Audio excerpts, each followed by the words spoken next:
നമ്മുടെ കർത്താവും ലോകരക്ഷിതാവുമായ യേശുക്രിസ്തുവിൻ്റെ നാമം മാത്രം മഹത്വപ്പെടുമാറാകട്ടെ.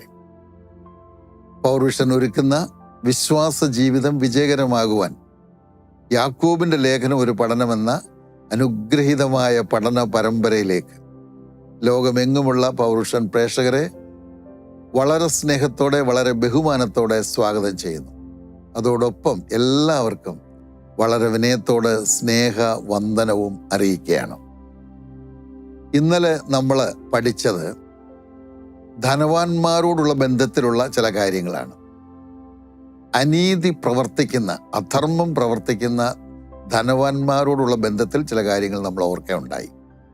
അവരോട് പറഞ്ഞിരിക്കുന്നത് അവര് കരഞ്ഞ് മുറയിടാനായിട്ടാണ് പറഞ്ഞിരിക്കുന്നത്.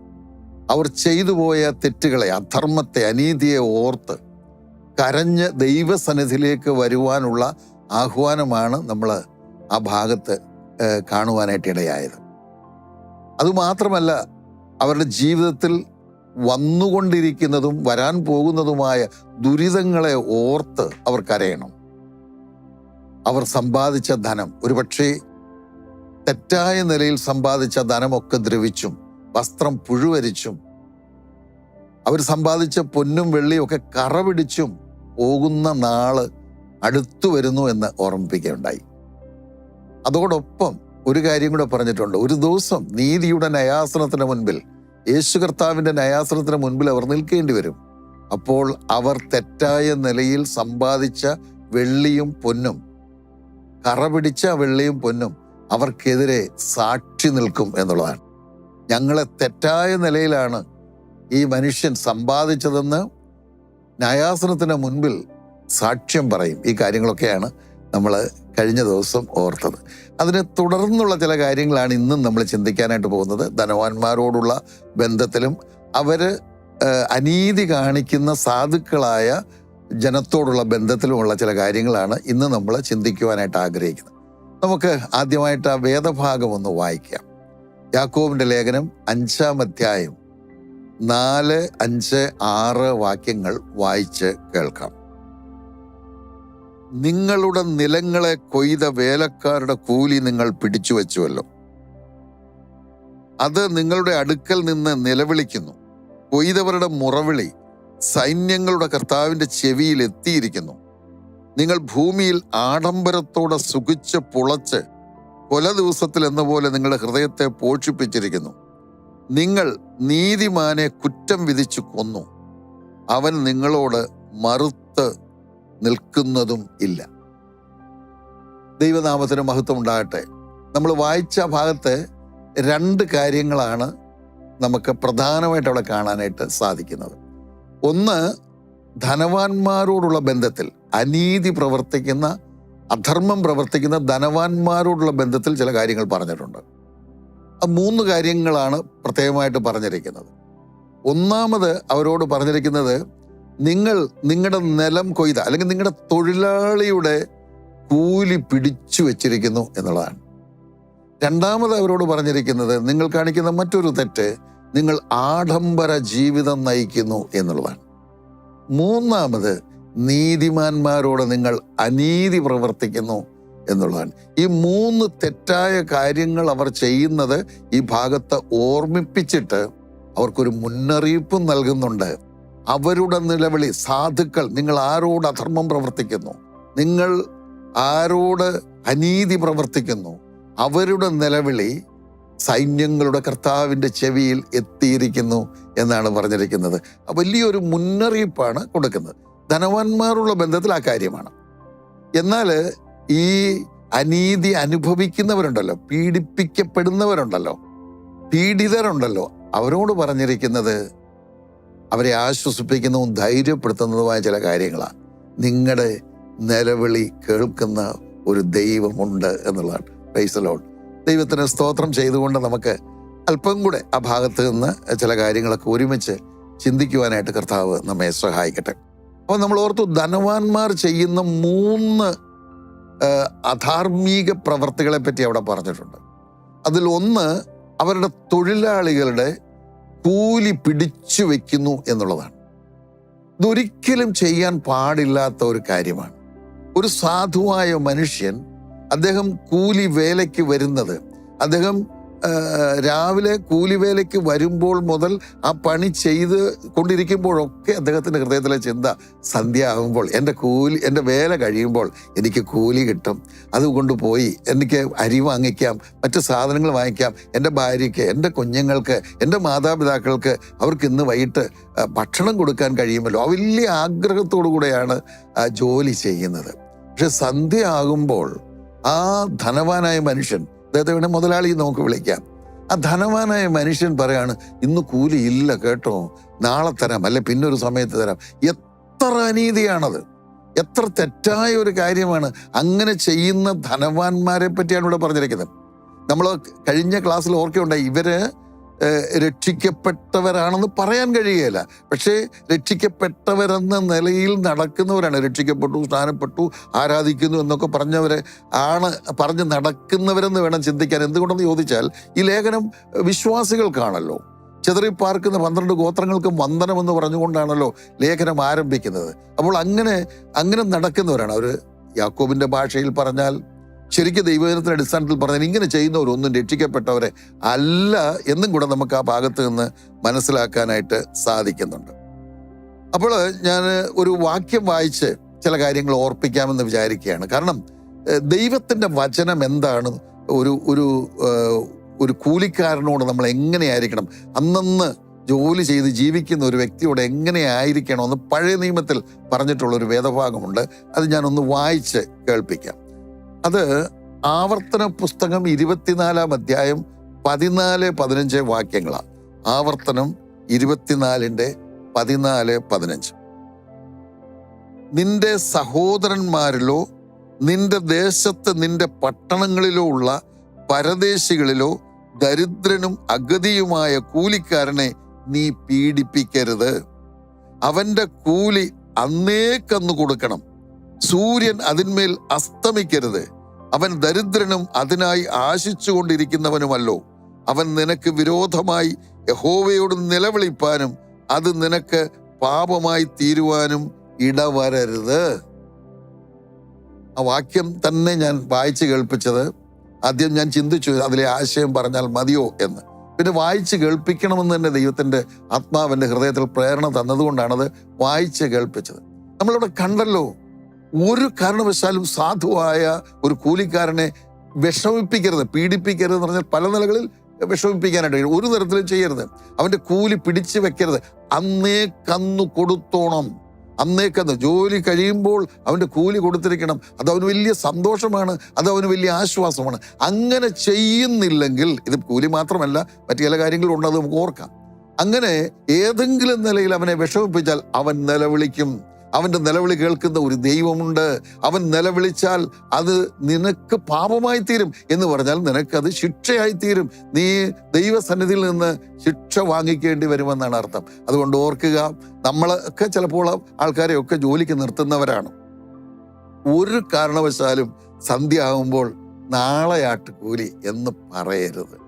അന്നേക്കന്ന് കൊടുക്കണം. കൊടുക്കാനില്ലെങ്കിൽ, ചിലപ്പോൾ നമ്മുടെ കാണത്തില്ല, കൊടുക്കാനില്ലെങ്കിൽ 2 കാര്യം ചെയ്യാം. ഒന്ന്, അത് ജോലി മാറ്റിവെക്കാം. അന്ന് ജോലി ചെയ്യണ്ട, മറ്റൊരു ദിവസത്തേക്ക് മാറ്റിവെക്കാം. അല്ലെങ്കിൽ നേരത്തെ തന്നെ അദ്ദേഹത്തോട് പറയണം, പിന്നെ ജോലിക്ക് ഞാൻ വിളിച്ചു എന്നുള്ളത് ശരിയാണ്, ഒരുപക്ഷെ നിനക്ക് വേറെ എവിടെയെങ്കിലും ജോലി ഉണ്ടെങ്കിൽ അത് ചെയ്തു, അല്ലെങ്കിൽ ഇന്ന് എൻ്റെ കയ്യിൽ പൈസയില്ല, നാളെ അല്ലെ 2 ദിവസം കഴിഞ്ഞ്, അത് പറഞ്ഞിട്ടാണെങ്കിൽ കുഴപ്പമില്ല. അല്ലാതെ അവനെ ജോലിക്ക് വിളിച്ചു, ജോലി കഴിയുന്നുടനെ അവനോട് പറഞ്ഞാൽ അത് ഭയങ്കര തെറ്റാണ് എന്ന് ദൈവത്തിൻ്റെ വചനം നമ്മളെ പഠിപ്പിക്കുകയാണ്. അത് സൂക്ഷിച്ചു വേണം നമ്മളിങ്ങനെയുള്ള കാര്യങ്ങൾ കൈകാര്യം ചെയ്യാനായിട്ട്. അപ്പോൾ അതിലൂടെ ഒരു തെറ്റായ ധനസമ്പാദനവും ഈ മനുഷ്യൻ ചെയ്യുന്നു എന്ന് വേണം ചിന്തിക്കുവാനായിട്ട്. ദൈവസന്നിധിയിൽ ദൈവവചനത്തിന്റെ അടിസ്ഥാനത്തിൽ നമ്മൾ ഓർക്കട്ടെ, ദൈവ മക്കളാരും തെറ്റായ നിലയിൽ ഒരു പൈസ പോലും സമ്പാദിക്കാൻ ഇടയായി തീരരുത്. നമ്മൾ നേരത്തെ ചിന്തിച്ചിട്ടുണ്ട്, ജോലി ചെയ്യുന്നവർ ജോലിയുടെ ശമ്പളം വാങ്ങിച്ചോണം, കൈക്കൂലി വാങ്ങിക്കാൻ പോകരുത്. കൃഷി ചെയ്യുന്നവർ നമ്മുടെ സ്വന്തം ആവശ്യത്തിനെന്ന നിലയ്ക്ക് കൃഷി ചെയ്ത് ശരിയായ വളമിട്ട് അത് കീടനാശിനി അമിതമായി ഉപയോഗിക്കാൻ ചെയ്തോണം. അതുപോലെ മറ്റെന്തെങ്കിലും ചെയ്യുന്നവർ മായം ചേർക്കാതെ, കച്ചവടം ചെയ്യുന്നവർ അമിത ലാഭം എടുക്കാതെ, ഇങ്ങനെയൊക്കെ യോഗ്യമായ നിലയിൽ മാത്രം ധനം സമ്പാദിക്കുന്നതുകൊണ്ട് കുഴപ്പമൊന്നും ഇല്ല. അത് യോഗ്യമായി ചെലവഴിക്കുകയും വേണം എന്ന് തിരുവെഴുത്ത് നമ്മളെ പഠിപ്പിക്കുന്നുണ്ട്. അപ്പോൾ എന്ത് അയോഗ്യമായി നമ്മൾ ചെയ്തോ അതെല്ലാം നമുക്ക് ശിക്ഷയായി വരും. കൂലിക്കാരുള്ള ബന്ധത്തിൽ വളരെ സൂക്ഷിക്കണം എന്നുള്ളതാണ്. ഇനി രണ്ടാമത്, അപ്പോൾ അദ്ദേഹം ഒന്നാമത് ചെയ്യുന്ന കാര്യം കൂലി പിടിച്ചു വെക്കുന്ന കാര്യമാണ്. രണ്ടാമത് അദ്ദേഹം ചെയ്യുന്ന ഒരു അധർമ്മം എന്ന് തന്നെ പറയാം, ആഡംബര ജീവിതം എന്നുള്ളത്. ആഡംബര ജീവിതം ഒരിക്കലും ദൈവമക്കൾക്ക് അനുവദിച്ചിട്ടുള്ളതല്ല. ദൈവമക്കളാരും എത്ര ധനം ദൈവം തന്നിട്ടുണ്ടെങ്കിലും നമ്മൾ ഒരിക്കലും ആഡംബര ജീവിതം നയിക്കരുത്. ഈ ലോകത്തിൻ്റെ സ്ഥിതി എന്ന് പറയുന്നത്, ഈ ധനം കൂടുമ്പോൾ ആഡംബരവും അലങ്കാരവും അഹങ്കാരവും അന്യാരാധനയും തുടങ്ങി ഒരുപാട് കാര്യങ്ങൾ കയറി വരും. അത് ലോകത്തിൻ്റെ സ്ഥിതിയാണ്.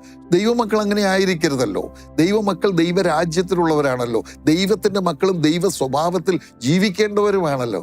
അതുകൊണ്ട് ഒരിക്കലും ആഡംബര ജീവിതം ഒരു കാരണവശാലും ദൈവമക്കൾ നയിക്കാനായിട്ട് പാടില്ല. ദൈവം ധനം തന്നിട്ടുണ്ട്, എന്ത് ചെയ്യണമെന്നൊക്കെ നമ്മൾ പലപ്പോഴും ചിന്തിച്ചിട്ടുണ്ടല്ലോ. കർത്താവ് നമ്മെ സഹായിക്കട്ടെ. എന്തുകൊണ്ട്, ഒന്ന് രണ്ട് കാര്യങ്ങൾ ഓർപ്പിക്കാമെന്ന് ഞാൻ വിചാരിക്കും. എന്തുകൊണ്ടാണ് നമ്മൾ ആഡംബര ജീവിതം നയിക്കാൻ പാടില്ലാത്തത്? നമ്മൾ ഓർക്കണം, നമുക്ക് ചുറ്റുപാടും ആയിരക്കണക്കിന് മനുഷ്യര് ഒരു നേരത്തെ ഭക്ഷണം കഴിക്കാൻ ഇല്ലാതെ വിഷമിക്കുന്നുണ്ട്. ഞാൻ ഒരിക്കൽ TV കണ്ടതാണ്, മൺകട്ട ഉരുട്ടി ഉണങ്ങി ശേഖരിച്ച് വെക്കുന്ന ഒരു സാധുവായ ഒരു കുടുംബം. അപ്പം TV-ക്കാരെങ്ങനെയോ അത് അറിഞ്ഞ് അവിടെ ചെന്ന് അതിൻ്റെ പിക്ചറൊക്കെ എടുത്തിട്ട് അവരോട് ചോദിച്ചു, നിങ്ങൾ എന്തിനാ മണ്ണ് അത് ഇങ്ങനെ ഉണക്കി എടുത്ത് വെക്കുന്നത്? അത് തിന്നാനാണെന്ന് പറഞ്ഞു. അപ്പോൾ പറഞ്ഞു, മണ്ണാണോ തിന്നുന്നത് എന്ന് ചോദിച്ചു. അപ്പോൾ അദ്ദേഹം പറഞ്ഞു, പിന്നെ ഞങ്ങൾ എന്ത് തിന്നും എന്നുള്ള. നോക്കൂ, അത്രയ്ക്ക് പ്രയാസം അനുഭവിക്കുന്നവരുണ്ട്. കയറിക്കിടക്കാൻ വീടില്ലാത്ത, ഞാൻ മനസ്സിലാക്കുന്നത് നമ്മുടെ ഇന്ത്യയിൽ പോലും ഒരു 25% ആൾക്കാർക്ക് കിടന്നുറങ്ങാൻ ഒരു വീടില്ലെന്ന് നമ്മൾ ഓർക്കണം. എത്രയോ പേര് നമ്മുടെ നാട്ടിൽ അത്രയും നമ്മൾ കാണുന്നില്ലെങ്കിലും തമിഴ്നാട് പോലെ ആന്ധ്രാപ്രദേശ് പോലെ സ്ഥലത്തൊക്കെ ചെല്ലാമെങ്കിൽ കടത്തിണ്ണകളിൽ ചാക്ക് പുതപ്പാക്കിക്കൊണ്ട് ഈ പലപ്പോഴും ഈ കൊതുകൊക്കെ പൊതിഞ്ഞിരിക്കുന്ന കാണാൻ കഴിയും. അങ്ങനെ ജീവിക്കുന്ന എത്രയോ പേരുണ്ട്. അപ്പോൾ ഒരു നേരത്തെ ആഹാരമില്ലാതെ, കയറിക്കിടക്കാൻ ഇടമില്ലാതെ, ധരിക്കാൻ ഒരു ന്യായമായ വസ്ത്രമില്ലാതെ, ഈ ലോകത്തിൽ നമ്മുടെ സമസൃഷ്ടങ്ങൾ അവരൊക്കെ ദൈവത്തിൻ്റെ സൃഷ്ടികളാണ്. അവരൊക്കെ മനുഷ്യരാണ്, നമ്മുടെ സമസൃഷ്ടങ്ങളാണ്.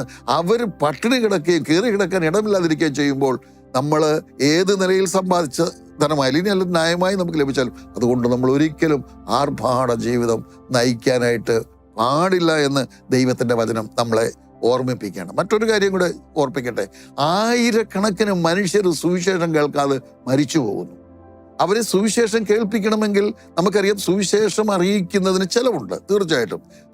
എങ്ങനെയായാലും നമ്മളൊരു വീട്ടിലേക്ക് പോകണമെങ്കിൽ തന്നെ നമുക്ക് വാഹന സൗകര്യം വേണം. അല്ലെങ്കിൽ ഇപ്പോൾ TV-യിലുള്ള പ്രോഗ്രാമാണെങ്കിൽ അതിൻ്റെ പിമ്പിൽ ഒരുപാട് അധ്വാനമുണ്ട്, അതിന് ഒരുപാട് സാമ്പത്തിക ചിലവുണ്ട്. അപ്പോൾ അതൊക്കെ നമ്മൾ ശ്രമിച്ചുകൊണ്ടാണ് ഇരിക്കുന്നത്. പക്ഷേ അപ്പോഴും ആയിരക്കണക്കിന് പേര് സുവിശേഷം കേൾക്കാതെ മരിച്ച് നരകത്തിലേക്ക് പോകുമ്പോൾ നമ്മളെ കിട്ടിയ പൈസ കൊണ്ട് നമ്മൾ ആർഭാട ജീവിതം നയിക്കുന്നെങ്കിൽ ദൈവം അതിനോട് കണക്ക് ചോദിക്കത്തില്ലേ? തീർച്ചയായിട്ടും നമ്മൾ ഓർക്കുക, വളരെ വിനയത്തോടെ ഞാൻ ഓർപ്പിക്കട്ടെ, നമ്മൾ ധനം ദൈവം തന്നിട്ടുണ്ടെങ്കിൽ ഒത്തിരി സന്തോഷം, ദൈവത്തോട് നന്ദി പറഞ്ഞുകൊണ്ട് ന്യായമായി സമ്പാദിച്ചതായിരിക്കണം. തെറ്റായ നിലയിൽ ഒന്നും ആയിരിക്കാൻ പാടില്ല. അതുണ്ടെങ്കിൽ അത് പലപ്പോഴും പറഞ്ഞെങ്കിൽ ഒന്നുകൂടെ പറയുന്നതുകൊണ്ട് കുഴപ്പമൊന്നുമില്ലല്ലോ. അത് ദൈവിക കാര്യങ്ങൾക്ക് വേണ്ടി ഒന്നാമത് മാറ്റിവെക്കുക. രണ്ടാമത് നിസ്സഹായർക്ക് വേണ്ടി. ഈ യാക്കോബിൻ്റെ ലേഖനത്തിൽ നമ്മളത് ആവർത്തിച്ച് പഠിച്ചുകൊണ്ടായിരിക്കുന്നത്. പ്രയാസങ്ങൾ അനുഭവിക്കുന്നത് നമ്മൾ കൂടി വരുന്ന സഭയിലും നമ്മുടെ വീടിന് ചുറ്റുപാടും ഒക്കെ ഉണ്ട്. നമ്മൾ ഓരോരുത്തരും അങ്ങനെ ചെയ്യുമ്പോൾ ഒരുപാട് പേരെ സഹായിക്കാനായിട്ട് നമുക്ക് കഴിയും. അങ്ങനെ ചെയ്യണം എന്നുള്ളതാണ്. അത് ദൈവം നമ്മെ കൊണ്ട് ഉദ്ദേശിക്കുന്ന കാര്യമാണ്. അപ്പോൾ നമ്മൾ ഒരിക്കലും ഒരു ആർഭാട ജീവിതം നയിക്കരുത്. ദൈവം അത് നമ്മളെ കൊണ്ട് ഉദ്ദേശിക്കുന്ന അല്ലെന്ന് സ്നേഹത്തിൽ പിന്നെയും ഓർപ്പിക്കുകയാണ്. വചനം നമ്മളെ അത് പഠിപ്പിക്കുന്നു. നമ്മളൊരു വീടുണ്ടാക്കുമ്പോൾ ഒരിക്കലും ആ വീട് ഒരു ആഡംബര വീടായിട്ട് വരരുത്. എന്ന് പറഞ്ഞാൽ സൗകര്യങ്ങളൊക്കെ വേണം. നമുക്ക് ആ വീട്ടിൽ അത്യാവശ്യം നമുക്ക് ഇരിക്കാനും കിടക്കാനും പഠിക്കാനും ബൈബിൾ പഠിക്കാനുള്ള സൗകര്യങ്ങൾ, കുഞ്ഞുങ്ങൾക്ക് പഠിക്കാനോ അങ്ങനത്തെ അത് ആവശ്യങ്ങൾ വേണം, സൗകര്യങ്ങൾ വേണം, അതിന് കുഴപ്പമില്ല. പക്ഷെ ആർഭാടമായി പോകരുത്. ചില വീടുകളുടെ, ഞാനിത് പറയുമ്പോൾ സ്നേഹത്തിലും വിനയത്തിലുമാണ് ഞാൻ പറയുന്നത്. ദൈവാത്മാവ് ഹൃദയത്തിൽ തരുന്നത് പറയാതിരിക്കാൻ നിവർത്തിയില്ല. അതുകൊണ്ട് തന്നെ ഞാൻ അങ്ങനെ പറയാണ്. ചില വീടുകളുടെയൊക്കെ മതിൽ കണ്ടാൽ 1 or 2 വീട് ആ മതിലിൻ്റെ ചിലവുണ്ടെങ്കിൽ വയ്ക്കാൻ പറ്റും. അതിൽ ഒരു മതിലൊക്കെ ചിലപ്പോൾ വേണ്ടി വരും നമുക്ക്. പക്ഷെ ആ മതിലിൻ്റെ ഡെക്കറേഷനും അതിൽ വരുത്തിയിരിക്കുന്ന പണികളും അതും ഇതും ഒക്കെ കണ്ടാൽ 1 or 2 വീട് ആ പൈസ ഉണ്ടെങ്കിൽ ചിലവഴിക്കാനായിട്ട് സാധിക്കും. അങ്ങനെ വരരുത്. അങ്ങനത്തെ ആർഭാടമൊന്നുമുണ്ട്. മതിലുണ്ടാവട്ടെ, വീട് നമുക്ക് സൗകര്യത്തിലുണ്ടാകട്ടെ. ഞാൻ ഇങ്ങനെയൂടെ പറയാൻ എൻ്റെ ഹൃദയത്തിൽ ദൈവാത്മാവ് പ്രേരിപ്പിക്കുക. നമ്മളൊരു വീട് വയ്ക്കാൻ തുടങ്ങുമ്പോൾ ഒരു 3 മുറിയോ 4 മുറിയോ ഉള്ള വീടാണ് വയ്ക്കാൻ പോകുന്നതെങ്കിൽ ഒരു മുറി അങ്ങ് കുറയ്ക്കണം. കുറച്ചിട്ട് ഒരു സാധുവിന് ഒരു വീട് വെച്ച് കൊടുത്താട്ടെ. അത് ചെയ്തിട്ട് നമ്മൾ വീട് വെച്ച് അതിൽ താമസിക്കുമ്പോൾ നമ്മൾ അനുഭവിക്കുന്ന ഒരു സന്തോഷമുണ്ട് കേട്ടോ. മറ്റേ ഈ വലിയ വീട് 3 മുറി മതി, 5 മുറിയോ 6 മുറി ഒക്കെ വെച്ച് അത് 5 6 മുറി വെക്കുന്നതിന് തടസ്സമായിട്ടല്ല ഞാൻ പറയുന്നത്. 5 6 മുറിയൊക്കെ ഉണ്ടായെങ്കിൽ അതിന് ആവശ്യമുണ്ടെങ്കിൽ അതങ്ങനെ ചെയ്താട്ടോ, അതിന് കുഴപ്പമില്ല. പക്ഷേ ഒരു ദരിദ്രനായ നമ്മുടെ അയൽവക്കത്ത് ഒരാൾ കിടക്കാൻ ഇടമില്ലാതെ വിഷമിക്കുമ്പോൾ നമ്മുടെ ചുറ്റുപാട് നമ്മളൊരു 4-5 മുറി വീട് ഉണ്ടാക്കി അതിനകത്ത് കിടന്ന് നമുക്കൊന്നും സ്വസ്ഥതയില്ല. കഴിഞ്ഞ ദിവസം നമ്മൾ ചിന്തിച്ചല്ലോ, ലോകത്തിൽ സ്വസ്ഥമായിട്ട് ഉറങ്ങുന്നെങ്കിൽ ജീവിക്കുന്നെങ്കിൽ അത് ധനവാന്മാരെക്കാൾ സാധുക്കളാണ് എന്ന് നമ്മൾ പറഞ്ഞു. അങ്ങനെ ചെയ്യണം. ഒരു മുറി കുറച്ചുകൊണ്ട് ഒരു കുഞ്ഞു വീടുണ്ടാക്കി കൊടുത്താട്ടെ അവർ സന്തോഷത്തോടെ താമസിക്കുകയും ദൈവത്തെ മഹത്വപ്പെടുത്തുകയും ഒക്കെ ചെയ്യുവാൻ ഇടയെത്തരും. നമുക്കും അത് സന്തോഷമാണ്. അപ്പം വീട് വേണം. വീടിന് വൃത്തിയുള്ള വീടായിരിക്കണം, സൗകര്യമുള്ള വീടായിരിക്കണം. അതുപോലെ നമ്മളൊരു വാഹനം വാങ്ങിക്കുന്നെങ്കിൽ നമുക്ക് യാത്ര ചെയ്യണം, അതിന് അത്യാവശ്യം സുരക്ഷിതത്വം ഒക്കെ വേണം. പക്ഷെ അതൊരു ലക്ഷറി ആയി പോകരുത്. അതൊരു ലക്ഷറി വാഹനമാകരുത്. ഒരു ആഡംബരത്തിന് വേണ്ടി, ആ ഷോയ്ക്ക് വേണ്ടി ഒന്നും ആകരുത്. അപ്പോൾ തന്നെ വീടായാലും വാഹനമായാലും ഒക്കെ നമ്മൾ മറ്റുള്ളവർക്ക് കൂടെ പ്രയോജനപ്പെടണം. നമ്മൾ വാഹനമൊക്കെ ആണെങ്കിൽ ഞാനത് ഒരുപക്ഷെ പറഞ്ഞു കാണുമായിരിക്കും. നമ്മളൊരു വഴിക്കോട്ട് പോകുമ്പോൾ ആരെങ്കിലും അങ്ങോട്ട് പോകുന്നുണ്ടെങ്കിൽ അവരെ കൂടെ കയറ്റിക്കൊണ്ട് പോകണം. നമ്മൾ കഴിഞ്ഞ ദിവസം ഞാൻ പറഞ്ഞതാണ്, അത് ആവർത്തനമായി പോകും. ഇല്ല, ഇനി ഒരാൾക്കൊരു ഇച്ചിരി ദൂരം കൂടെ പോകേണ്ടതുണ്ട്, നമുക്ക് അത്യാവശ്യം ആയിട്ട് ഇപ്പോൾ പോകേണ്ട വഴിക്ക് പോയില്ലെങ്കിലും കുഴപ്പമില്ല, ഒരു 5 മിനിറ്റ് എടുക്കാൻ പറ്റും, അദ്ദേഹത്തിന് ഇറങ്ങേണ്ട ഇടത്തോട്ടൊന്ന് ഇറങ്ങി. അങ്ങനെയൊക്കെ ഒന്ന് ചെയ്താട്ട് എന്ത് മനോഹരമാണ് ആ ജീവിതം എന്നറിയാവും. എന്ന് മാത്രമാണോ, കർത്താവിൻ്റെ അടുക്ക് ചെല്ലുമ്പോൾ അതിന് വലിയ പ്രതിഫലമുണ്ട്. കർത്താവ് നമ്മൾ ചെയ്യുമ്പോൾ കർത്താവ് സന്തോഷിക്കുമെന്ന് മാത്രമല്ല, വലിയ പ്രതിഫലമുണ്ട്. ദൈവത്തിന് സ്തോത്രം. അതുപോലെ തന്നെയാണ് നമ്മൾ വസ്ത്രത്തിൽ ഒന്നും നമ്മൾ ആഡംബരമായി പോകരുത്. ഇതൊക്കെ പറയുമ്പോൾ ഞാൻ വളരെ മനസ്സിൽ സൂക്ഷിച്ചാണ് ഞാൻ സംസാരിക്കുന്നത് തന്നെ. ഒരുപക്ഷെ നമ്മൾ പാശ്ചാത്യ ദേശത്തൊക്കെ പോകുമ്പോൾ അവിടുത്തെ തണുപ്പുള്ള രാജ്യത്തൊക്കെ പോകുമ്പോൾ അവിടെ ഒരു സ്യൂട്ട് ധരിക്കേണ്ടി വരാം, ടൈ കെട്ടേണ്ടി വന്നേക്കാം, ഒരു ഷൂ ഇടേണ്ടി വന്നേക്കാം, ഇന്നർ വെയറുകൾ കാര്യമായിട്ട് തണുപ്പ് ദേശത്തൊക്കെ ഒക്കെ ആവശ്യമേ വന്നേക്കാം. അതെല്ലാം ആവശ്യത്തിൻ്റെ അടിസ്ഥാനത്തിലാണ്. ആർഭാടകരമായി പോകരുത്. വസ്ത്രം ധരിക്കുന്നതിൽ പോലും നമ്മളൊരു ലാളിത്യം സൂക്ഷിക്കണം. നമുക്ക് ആ പൈസ കൊണ്ട് നമ്മൾ സാധാരണ ഒരു വസ്ത്രത്തിലേക്ക് വരുമ്പോൾ ഒരാൾക്കൊരു വസ്ത്രം വാങ്ങിച്ചു കൊടുക്കാം. എത്ര പേര് ഇന്നും വസ്ത്രം ധരിക്കാൻ വിഷമിക്കുന്നവരുണ്ടെന്നറിയാമോ? ഒരു നല്ല വസ്ത്രം ധരിക്കാൻ വിഷമിക്കുന്നവർ ഇന്നും ഉണ്ട് എന്നുള്ളത് നമ്മൾ തലപൊക്കി നോക്കിയാൽ, സമൂഹത്തിലേക്ക് നോക്കിയാൽ നമുക്കത് മനസ്സിലാക്കാൻ കഴിയും. ദൈവം നമ്മെ ധാരാളമായി സഹായിക്കട്ടെ. അങ്ങനെയൊന്നും ആർഭാടം ഉണ്ടാകാനായിട്ട് പാടില്ല. മറ്റൊരു കാര്യം നമ്മൾ വായിച്ചത്, നീതിമാനോട് അനീതി കാണിച്ച് അവനെ കുറ്റം ചുമത്തി കൊന്നു. നമ്മൾ 6-ാം വാക്യത്തിൽ വായിച്ചതാണ്. അങ്ങനെ നിങ്ങൾ നീതിമാനെ കുറ്റം വിധിച്ചു കൊന്നു.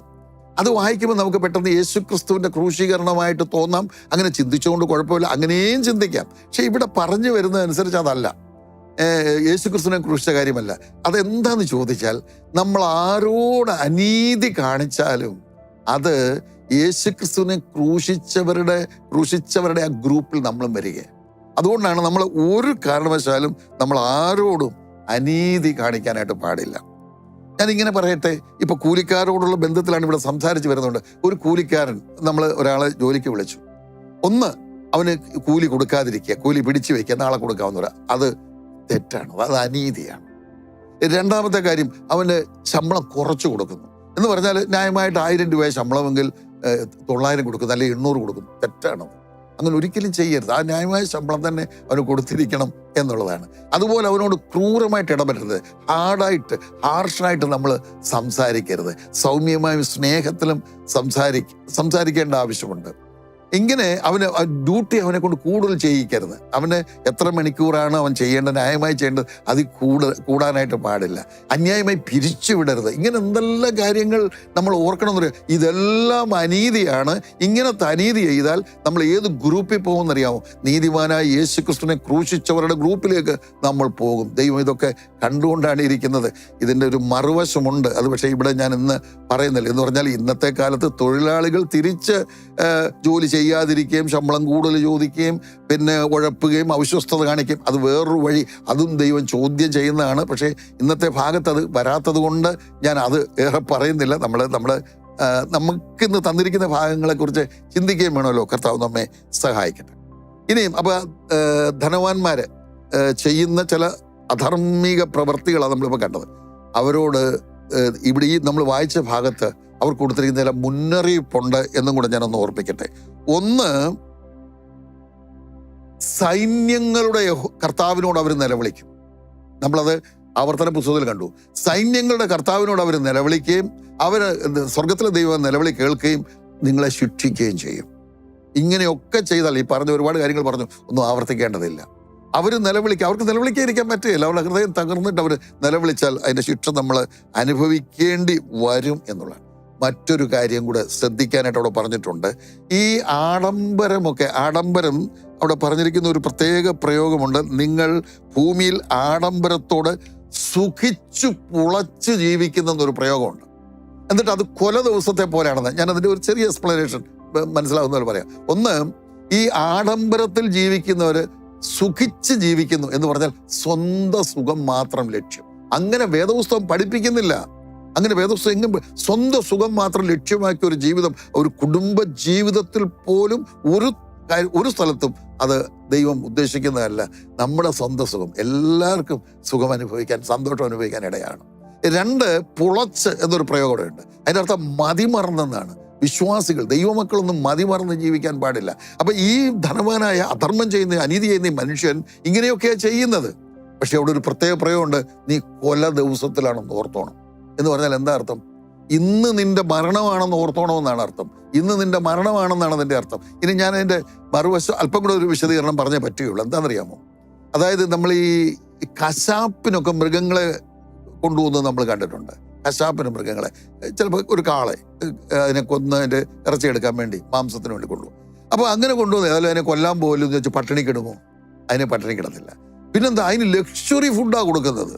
ഈ നാളെ അതിനെ കൊല്ലാനാണ്, പക്ഷേ അതിന് അല്ലെങ്കിൽ മറ്റന്നാൾ, പക്ഷെ അതിന് ലക്ഷറി ഫുഡാണ് കൊടുക്കുന്നത്. എന്തിനാണെന്നറിയാം? ആ ലക്ഷറി ഫുഡ് കൊടുത്ത് അതിനെ കൊഴിപ്പിച്ച് കുറെ കൂടെ മാംസം കൂട്ടുക എന്നുള്ള ലക്ഷ്യം. പക്ഷെ നാളെ കൊല്ലാൻ പോവാ. അതുപോലാണ് അനീതി പ്രവർത്തിക്കുന്ന സകല ധനവാന്മാരും സകല മുതലാളിമാരും ഓർത്തോണം. കൊല ദിവസത്തിൽ എന്ന പോലെ നിങ്ങളിപ്പോൾ ആഡംബരം, വലിയ ആഡംബരത്തിലുള്ള ജീവിതമല്ലേ, ഇന്നാണ് മരണമെന്ന് ഓർത്തോണം. അല്ലെന്ന് പറയാൻ പറ്റുമോ? ഇല്ലല്ലോ. ആ ഓർമ്മയോട് നീതിയായിട്ടും മനുഷ്യരോട് സ്നേഹത്തിലും വിനയത്തിലും ഒക്കെ ജീവിച്ചായിട്ട് കർത്താവ് നമ്മെ സഹായിക്കട്ടെ. ഇനി തൊഴിലാളികളെ ധൈര്യപ്പെടുത്തുന്ന, ഈ അനീതി അനുഭവിക്കുന്നവരുണ്ടല്ലോ, അവരെ ധൈര്യപ്പെടുത്തുന്ന ചില ആലോചന കൂടെ അവിടെ ഉണ്ട്. ഞാൻ അതുകൂടെ ഒന്ന് പറഞ്ഞ് വേഗം അവസാനിപ്പിക്കാം എന്ന് വിചാരിക്കുക. നമ്മൾ വായിച്ച ഭാഗത്ത് കണ്ടല്ലോ, അവരുടെ നിലവിളി സൈന്യങ്ങളുടെ കർത്താവ് എൻ്റെ ചെവിയിലെത്തിയെന്നാണ് പറഞ്ഞത്. പ്രൈസ് ദി ലോർഡ്, സ്തോത്രം. നമ്മുടെ നിലവിളി കേൾക്കുന്ന ഒരു ദൈവമുണ്ട് കേട്ടോ. എന്ന് മാത്രമല്ല, ഞാൻ തിരുവെഴുത്ത് പഠിച്ചപ്പോൾ എനിക്ക് മനസ്സിലായ ഒരു കാര്യം, 24 hours തുറന്നിരിക്കുന്ന ഒരൊറ്റ ചെവിയേ ഉള്ളൂ. അത് ദൈവത്തിൻ്റെ ചെവിയാണ്, യേശു ക്രിസ്തുവിൻ്റെ ചെവിയാണ്. 24 മണിക്കൂറും തുറന്നിരിക്കുന്ന ഒരൊറ്റ കണ്ണേ ഉള്ളൂ. അത് കർത്താവായ യേശു ക്രിസ്തുവിൻ്റെ കണ്ണാണ്. നമ്മൾ 34 സങ്കീർത്തനത്തിൽ 15 വാക്യം ഞാൻ വിചാരിക്കുന്നു, അവിടെ നമ്മളത് വായിക്കുന്നുണ്ട്. പിന്നെ പത്രോസിന്റെ ലേഖനത്തിൽ അത് എഴുതിയിട്ടുണ്ട്. അവൻ്റെ നമ്മുടെ നിലവിളിക്ക് അവൻ്റെ ചെവി തുറന്നിരിക്കുന്ന എപ്പോഴും നമ്മുടെ നിലവിളി കേൾക്കുന്ന ഒരു ദൈവം ഉണ്ടെന്നുള്ളത് എത്ര ആശ്വാസമാണ്. ദൈവം നമ്മെ സഹായിക്കട്ടെ. അതുപോലെ തന്നെ നമ്മുടെ കഷ്ടത കാണുന്ന ഒരു ദൈവമുണ്ട്. എളിയവരെ ആശ്വസിപ്പിക്കുന്ന മനോഹരമായ വാക്കുകളാണ്. ഞാൻ ഒരു വാക്യം തന്നെ ഒന്ന് വായിച്ച് കേൾപ്പിച്ചുകൊണ്ട് അതുപോലെ നമ്മുടെ കഷ്ടത കാണുന്ന ദൈവം, ഞാൻ പുറപ്പാട് പുസ്തകം 3-ാം അധ്യായം 7-ാം വാക്യം വായിച്ച് കേൾപ്പിക്കാം. മിസ്രയീമിലുള്ള എൻ്റെ ജനത്തിൻ്റെ കഷ്ടതകൾ ഞാൻ കണ്ടു. ഊഴിയ വിചാരകന്മാർ നിമിത്തമുള്ള അവരുടെ നിലവിളിയും കേട്ടു. ഞാൻ അവരുടെ സങ്കടങ്ങൾ അറിയുന്നു. ചരിത്രത്തിലേക്ക് ഞാൻ പോകുന്നില്ല. ഇസ്രായേൽ മക്കൾ മിസ്രയീമിൽ അടിമത്തത്തിൽ അനുഭവിച്ച കാര്യമാണ്. അവിടെ പറഞ്ഞു കേട്ടോ, നിങ്ങളുടെ കഷ്ടത ഞാൻ കണ്ടു എന്നല്ല, കണ്ടു. അതിൻ്റെ അർത്ഥം ഞാൻ കണ്ടിരിക്കുന്നു. ദൈവമക്കളെ ഓർക്കുക, നമ്മൾ പീഡിപ്പിക്കപ്പെടുന്നെങ്കിൽ, അനീതിയാണ് മറ്റുള്ളവർ നമ്മളോട് പ്രവർത്തിക്കുന്നതെങ്കിൽ, നമ്മുടെ കഷ്ടത കാണുന്ന, ഉറപ്പായി കണ്ടുകൊണ്ടിരിക്കുന്ന ഒരു ദൈവമുണ്ട്. ഇന്നല്ലെങ്കിൽ നാളെ ആ ദൈവം പ്രവർത്തിക്കും. ദൈവത്തിന് സ്തോത്രം. അതുപോലെ നമ്മുടെ നിലവിളി കേൾക്കുന്ന ദൈവം, അതുപോലെ നമ്മുടെ സങ്കടങ്ങൾ അറിയുന്ന, അതൊക്കെ പറയുമ്പോൾ നമ്മുടെ ഹൃദയം വളരെയധികം ചലിച്ചു പോവുകയാണ്. എൻ്റെ പ്രിയമുള്ളവരെ, നമ്മുടെ സങ്കടങ്ങൾ ആരാ അറിയുന്നത്? ആരും അറിയുന്നില്ല. ദൈവം മാത്രം. നമ്മൾ പുറമേ അതൊന്നും കാണിക്കുന്നില്ല, പുറമേ കാണിക്കാതിരിക്കാൻ ശ്രമിക്കുന്നുണ്ട്. പക്ഷെ ഹൃദയത്തിൻ്റെ വിങ്ങൽ, ഹൃദയത്തിൻ്റെ തേങ്ങൽ, ഹൃദയത്തിൻ്റെ നീറ്റൽ, അതൊക്കെ അതുപോലെ അറിയുന്ന ഒരു ദൈവമുണ്ട്. എന്ന് മാത്രമല്ല, അതിന് പരിഹാരം തരാൻ കഴിയുന്നവനുമാണ് നമ്മുടെ ദൈവം എന്നാണ്. പിന്നെ ഞാൻ നമ്മൾ ധ്യാനിക്കുകയും പഠിക്കുകയും ചെയ്തപ്പോൾ ഞാൻ കിങ് ജെയിംസ് വേർഷൻ വായിച്ചു നോക്കിയപ്പോൾ അവിടെ സൈന്യങ്ങളുടെ കർത്താവ് എന്നുള്ളതിന് പകരം ശബത്തിന്റെ കർത്താവ് എന്നൊരു പ്രയോഗമാണ്. എന്താ അതിന്റെ അർത്ഥം എന്നറിയോ? കരുതുന്ന കർത്താവ്. Praise the Lord. അനീതി അനുഭവിക്കുന്ന, പീഡിപ്പിക്കപ്പെടുന്ന ഈ തൊഴിലാളി എത്ര ധൈര്യപ്പെടുത്തും? നമ്മുടെ കർത്താവ് കരുതുന്ന കർത്താവ്, ശബത്തിന്റെ കർത്താവ് എന്ന് പറഞ്ഞാൽ അങ്ങനെ. അത് എങ്ങനെയാ മനസ്സിലാക്കേണ്ടതെന്ന് ചോദിച്ചാൽ, ഈ ഇസ്രായേൽ മക്കൾക്ക് മന്ന കൊടുത്തത് നമുക്കെല്ലാവർക്കും അറിയാം. മന്ന കൊടുക്കുമ്പോൾ ശബത്തിന്റെ തലേ ദിവസം എല്ലാ ദിവസവും പെറുക്കുന്ന പോലെ ഇറങ്ങി പെറുക്കിയാൽ മതി. അളന്ന് നോക്കുമ്പോൾ 2 അടങ്ങഴിയ. അത് പിറ്റേ ദിവസത്തേക്കുള്ള, ശബത്തിന്റെ ദിവസത്തേക്കുള്ള. അത് ദൈവത്തിന്റെ ഒരു കരുതല. ഓ പ്രൈസ് ദി ലോർഡ്.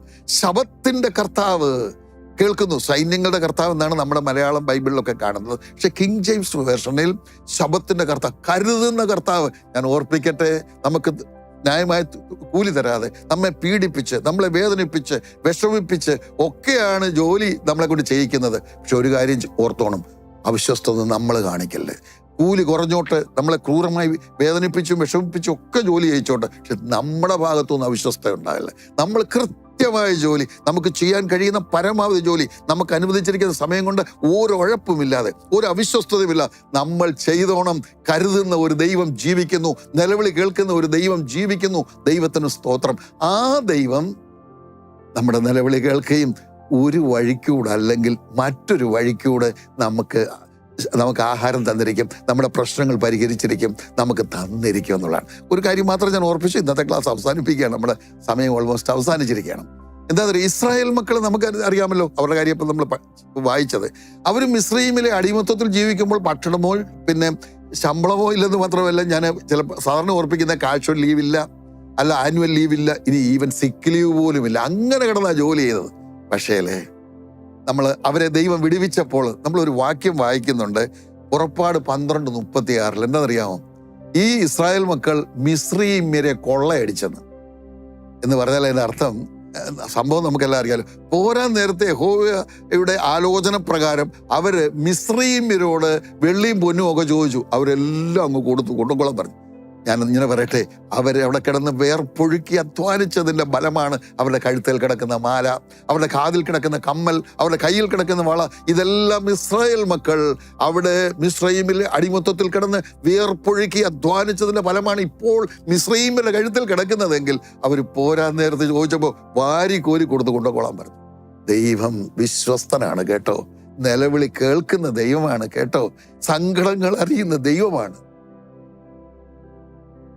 നമുക്ക് സങ്കടപ്പെടാനും നമുക്ക് നിലവിളിക്കാനും അത് കേൾക്കുന്ന ഒരാൾ ഉണ്ടെങ്കിൽ എത്ര ആശ്വാസമാണ്. വരുന്ന ആളുകളിൽ ധനവാന്മാർക്കുള്ള ഉപദേശം ശ്രദ്ധിക്കുക. അനീതി പ്രവർത്തിക്കരുത്, ന്യായാസനത്തിന് മുൻപിൽ നിൽക്കേണ്ടി വരും. എന്നാൽ പീഡിപ്പിക്കപ്പെടുന്നവരായിട്ടുള്ളവരുണ്ടല്ലോ, അവരോർക്കുക, നമ്മളെ അറിയുന്ന, സങ്കടങ്ങൾ അറിയുന്ന, കണ്ണുനീര് കാണുന്ന, നമ്മുടെ പ്രശ്നങ്ങൾ പരിഹരിക്കാൻ കഴിയുന്ന ഒരു വഴിക്കൂടെ അല്ലെങ്കിൽ മറ്റൊരു വഴിക്കൂടെ നമുക്ക് ആഹാരം തരാൻ കഴിയുന്ന ഒരു ദൈവം ജീവിക്കുന്നു. സ്തോത്രം. കർത്താവ് നമ്മെ സഹായിക്കട്ടെ. ഇന്നത്തെ ക്ലാസ് ഇവിടെ അവസാനിപ്പിക്കാം. നാളെ നമുക്ക് അടുത്ത വാക്യങ്ങളിലേക്ക് പോകാം. ദൈവനാമം മഹത്വപ്പെടട്ടെ. ആമേൻ.